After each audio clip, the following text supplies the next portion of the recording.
Boa tarde a todos. Bem-vindos ao terceiro webinar da Safety Clean. O meu nome é Helga Silva e eu sou técnica de suporte ambiental na Safety Clean. Venho hoje falar-vos sobre a temática do acondicionamento de resíduos, valorização e poupança. Vou apresentar-vos o sumário do que irei expor de seguida. Irei falar sobre a legislação ambiental aplicável à temática do acondicionamento de resíduos. Vamos ver qual é o âmbito. Vamos falar sobre conceitos importantes. Vamos ver também quais são os requisitos a serem cumpridos no acondicionamento de resíduos e também no encaminhamento de resíduos. Vamos falar também sobre separação e poupança. Poupar ao separar, como é que poderemos poupar com esta separação. Vamos ver também quais são as contraordenações aplicáveis e coimas que poderão ser pagas relativamente às contraordenações praticadas. Vamos ver também alguns casos práticos. Vamos falar sobre boas práticas ambientais. Vou aqui também referir apenas algumas siglas que poderão aparecer ao longo da apresentação. Relativamente à APA, Agência Portuguesa do Ambiente, CILIAM, Sistema Integrado de Licenciamento do Ambiente, EGAR, Guia de Acompanhamento de Resíduos Eletrónica, OGR, Operador de Gestão de Resíduos, e LER, Lista Europeia de Resíduos. Vamos então iniciar. O Decreto-Lei que rege a temática do acondicionamento dos resíduos é o Decreto-Lei nº 102D de 2020. Este Decreto-Lei estabelece as medidas de proteção do ambiente e da saúde humana para prevenir ou reduzir a produção de resíduos. Relativamente à Portaria nº 145 de 2017, esta define as regras aplicáveis ao transporte rodoviário, ferroviário, fluvial, marítimo e aéreo de resíduos. É nele que também vem estipulado a criação das guias eletrónicas de acompanhamento de resíduos, que devem ser emitidas no Sistema Integrado de Registro Eletrónico de Registro, SIRER. Relativamente à Lei nº 50 de 2006, alterada pela Lei nº 114 de 2015, esta vem estabelecer o regime aplicável às contraordenações ambientais e do ordenamento do território. Portanto, é nesta lei que vem definido qual o valor das coimas aplicáveis às contraordenações aplicáveis. Nota técnica da APA, relativamente ao armazenamento de óleo usado. Esta nota estabelece os requisitos gerais para o armazenamento dos óleos usados.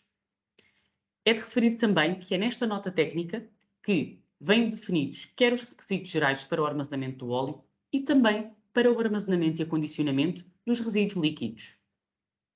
Portanto, as regras aplicadas aos óleos usados serão as mesmas aplicadas aos resíduos líquidos. Em que âmbito é que este Decreto-Lei se aplica à temática do acondicionamento de resíduos?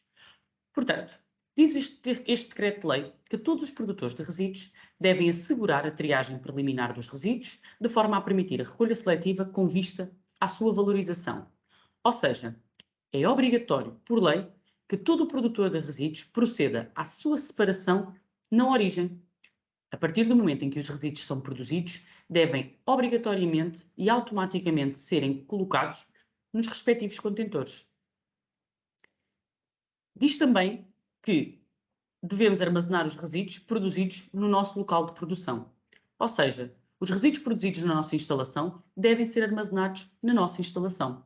Não poderemos colocar os nossos resíduos em instalações vizinhas.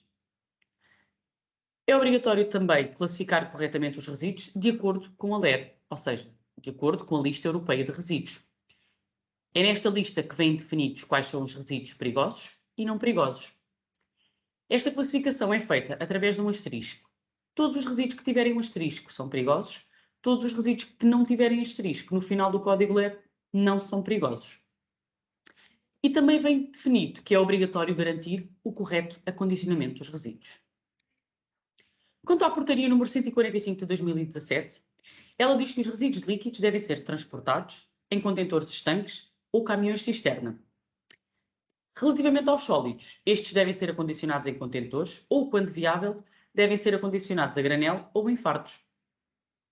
O produtor e o transportador de resíduos respondem solidariamente pelos danos causados pelo transporte. O que é que isto quer dizer? Caso haja algum acidente com o transporte de resíduos até ao destino final, por exemplo, se houver algum derrame, cabe ao produtor e ao transportador desses resíduos responderem solidariamente por esses danos, seja limpezas na via, seja a recolha desses mesmos resíduos. Relativamente ao transporte de resíduos, este é obrigatoriamente sempre acompanhado com a respectiva EGAR. Portanto, todos os transportes de resíduos efetuados em território nacional deverão ser obrigatoriamente acompanhados por este documento. Este é um documento solicitado pelas autoridades na estrada sempre que forem mandados parar esses mesmos transportadores. Caso o transportador não tenha na sua posse a EGAR devidamente validada para transporte, a coima será imputada quer ao produtor de resíduo, quer ao transportador. Relativamente à Lei 50 de 2006, alterada pela Lei nº 114 de 2015, constitui então contraordenação ambiental todo o facto ilícito e censurável que corresponde à violação de disposições legais e regulamentares relativas ao ambiente. Portanto, tudo o que for feito de ilícito e censurável será então alvo de contraordenação e será então aplicado a respectiva coima. Os factos consideram-se praticados no momento e no lugar em que total ou parcialmente o agente atuou ou no caso da omissão deveria ter atuado. Portanto, todas as situações verificadas de contraordenações serão imputadas no momento e no local verificado pelo agente autuante. A responsabilidade pelas contraordenações será sempre imputada aos administradores das empresas, gerentes e ou pessoas que exerçam funções de administração em pessoas coletivas. Relativamente à nota técnica da APA, a armazenagem de óleos usados e resíduos líquidos deverá sempre ser efetuada de forma a não provocar qualquer dano para o ambiente nem para a saúde humana. Devemos evitar também a possibilidade de derrame, incêndio ou explosão. De que forma é que poderemos fazer isto? Respeitando sempre as condições de segurança relativas às características que conferem perigosidade aos resíduos. Vamos então aqui também ver alguns conceitos importantes. Código LER. O código LER é um código de 6 dígitos que identifica cada resíduo. Estes códigos vêm definidos na Lista Europeia de Resíduos. Todos os códigos LER que tenham asterisco são perigosos, os que não têm asterisco não são perigosos. Este código deve ser sempre atribuído aos resíduos de acordo com as suas características e qual a proveniência desses mesmos resíduos.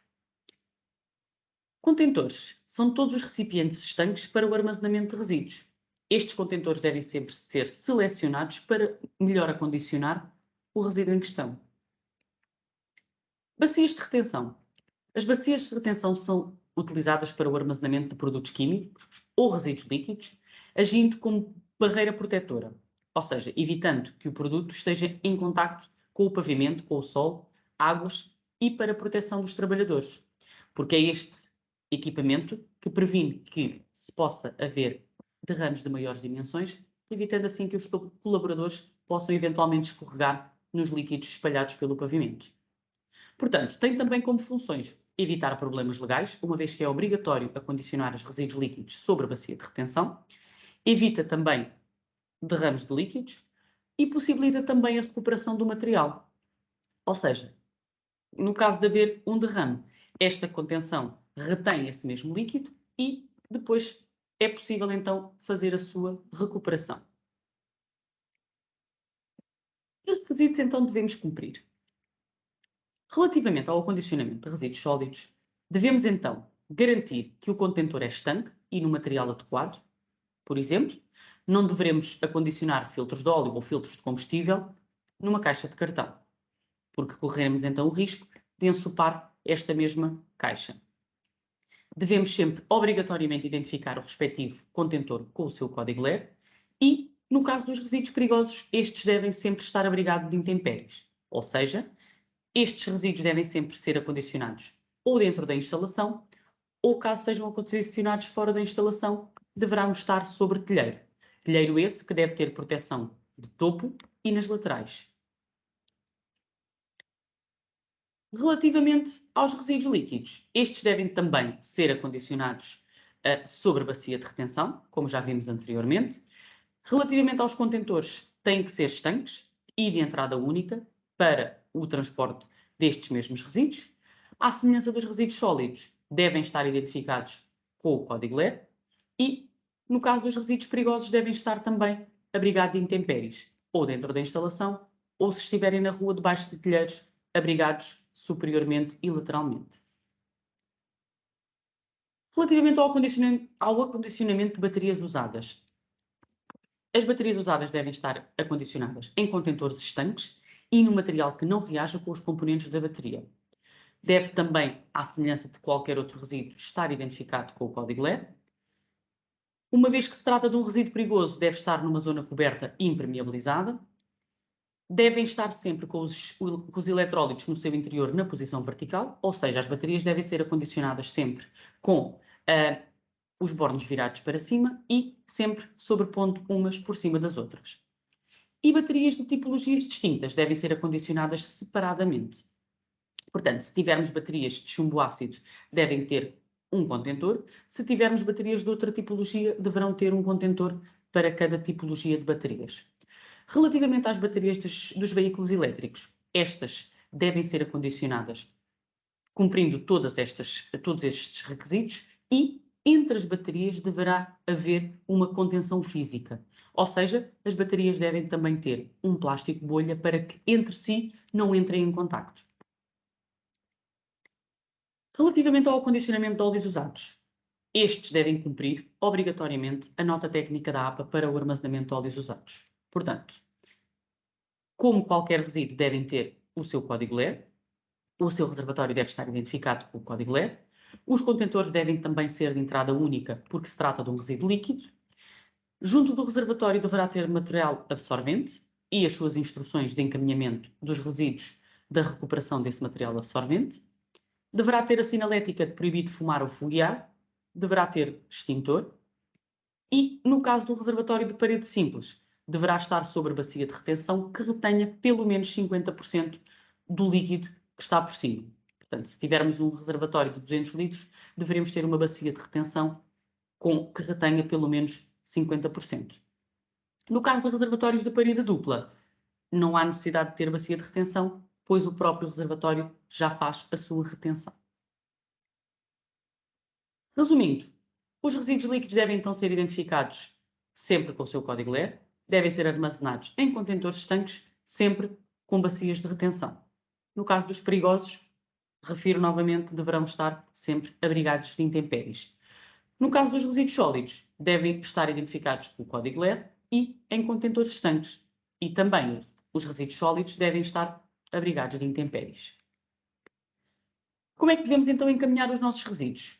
Depois de termos então os nossos resíduos acondicionados e colocados no transporte para serem encaminhados a destino final, vamos então à plataforma do SILEM, do Sistema Integrado do Licenciamento do Ambiente, emitimos a respectiva EGAR, validamos o seu transporte e o transportador está apto a encaminhar os nossos resíduos para destino final.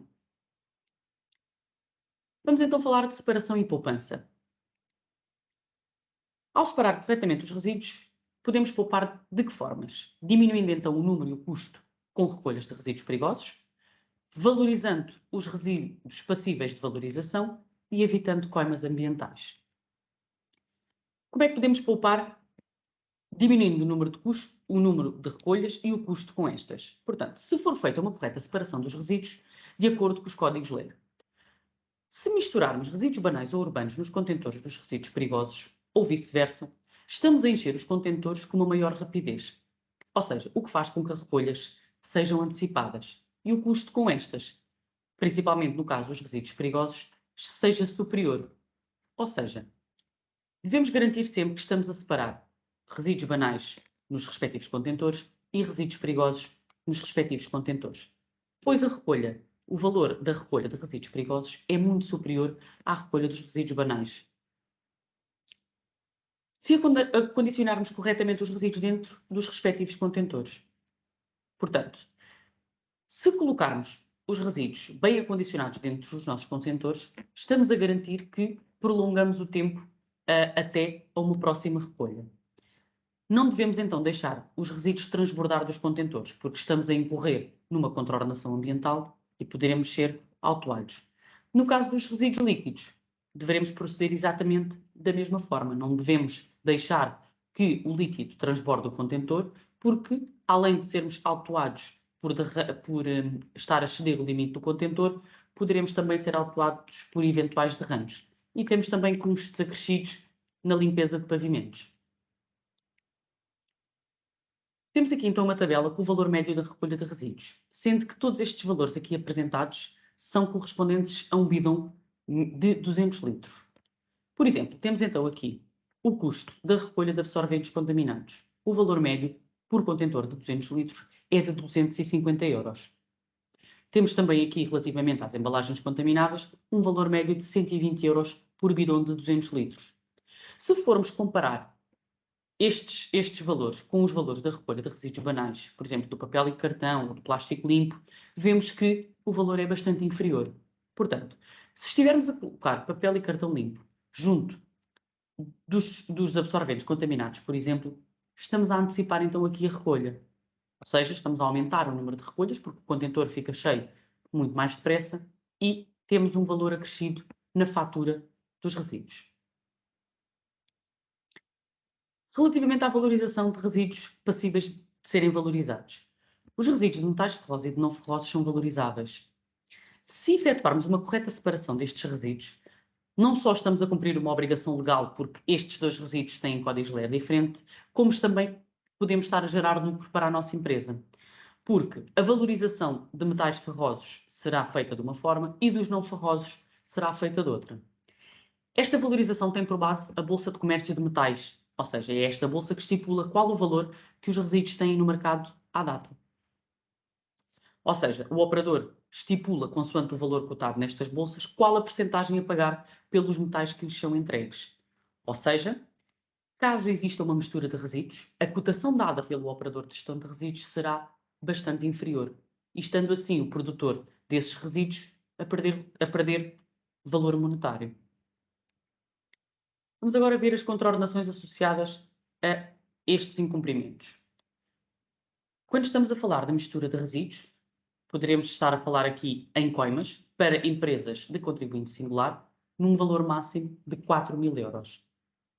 Para empresas de contribuinte coletivo, este valor pode ascender aos 36.000 euros. Relativamente às baterias mal acondicionadas, para empresas de contribuinte singular, o valor novamente poderá ir até aos 4.000 euros. Se forem empresas de NIF coletivo, este valor pode ir até aos 36.000 euros. Relativamente aos óleos usados, mal acondicionados, se houver então uma descarga de óleo em águas ou uma deposição ou descarga no solo ou nos sistemas de drenagem de águas residuais, esta contraordenação é muito grave. Para as empresas de contribuinte singular, o valor pode ir até aos 200.000 euros e em empresas de contribuinte coletivo poderemos chegar aos 5 milhões.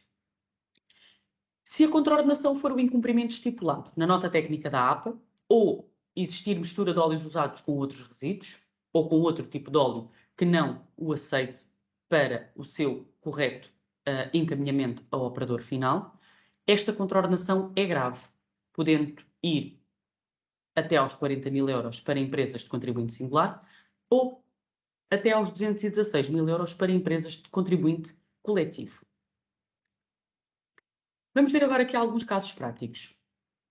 Uma empresa que produza resíduos de metais ferrosos e não ferrosos não faz a sua separação. Encaminham então para o operador de gestão de resíduos, mas esse resíduo não vai ser corretamente valorizado. Que obrigações legais é que são aqui impostas? É obrigatório proceder à separação na origem. Como já tínhamos visto anteriormente, os resíduos devem sempre ser corretamente segregados. E devem ser segregados de acordo com os respectivos códigos LER. Quais são as desvantagens nesta situação? O produtor incorre numa coima que pode ir até aos 36.000 euros e está então aqui a perder valor financeiro na cotação dos resíduos valorizáveis, pois o operador vai dar um valor muito inferior porque o resíduo vem misturado. Nesta situação temos uma caixa para baterias que está cheia, já ultrapassou o limite da caixa e não é permitido, e não está identificado com o respectivo código-LER. Portanto, qual é a obrigação legal aqui imposta? Proceder à identificação do resíduo com o respectivo código-LER e as baterias não podem ultrapassar o limite da caixa. Quais são as desvantagens que o produtor tem aqui? O produtor incorre numa coima que pode ir até aos 36.000 euros. Portanto, estamos aqui a verificar que vai haver uma diminuição de poder económico do produtor se não estiver a cumprir com estas obrigações legais.